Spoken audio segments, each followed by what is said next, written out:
Inilah semuanya yang diterima oleh orang Israel sebagai milik pusaka di tanah Kanaan, yang telah dibagikan kepada orang Israel oleh Imam Eleazar dan Yosua bin Nun dan para kepala kaum keluarga dari suku-suku mereka, dengan mengundi milik pusaka itu, seperti yang diperintahkan Tuhan dengan perantaraan Musa mengenai suku-suku yang 9,5 itu.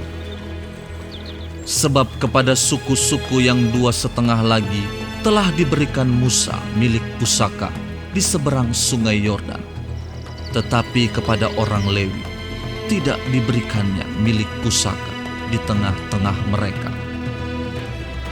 Sebab Bani Yusuf merupakan 2 suku, Manasye dan Efraim.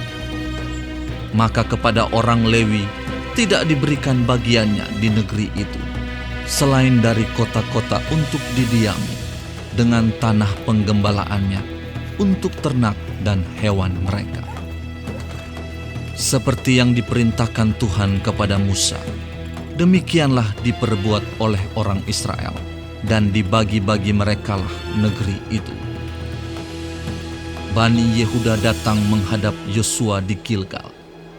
Pada waktu itu, berkatalah Kaleb bin Yefune, orang Kenas itu, kepadanya, "Engkau tahu firman yang diucapkan Tuhan kepada Musa, abdi Allah itu, tentang aku dan tentang engkau di Kades Barnea. Aku berumur 40 tahun ketika aku disuruh Musa hamba Tuhan itu dari Kades Barnea untuk mengintai negeri ini. Dan aku pulang membawa kabar kepadanya yang sejujur-jujurnya.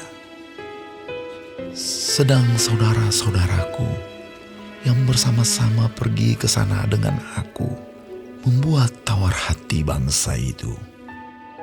Aku tetap mengikuti Tuhan Allahku dengan sepenuh hati." Pada waktu itu Musa bersumpah, katanya, "Sesungguhnya tanah yang diinjak oleh kakimu itu akan menjadi milik pusakamu dan anak-anakmu sampai selama-lamanya.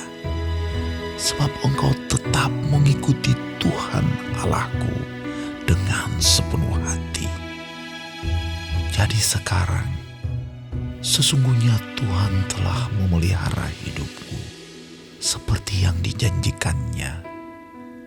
Kini sudah 45 tahun lamanya sejak diucapkan Tuhan firman itu kepada Musa.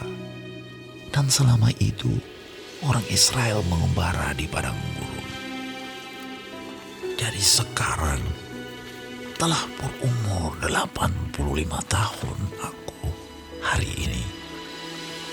Pada waktu ini aku masih sama kuat seperti pada waktu aku disuruh Musa. Seperti kekuatanku pada waktu itu, demikianlah kekuatanku sekarang untuk berperang dan untuk keluar masuk. Oleh sebab itu, berikanlah kepadaku pegunungan yang dijanjikan Tuhan pada waktu itu.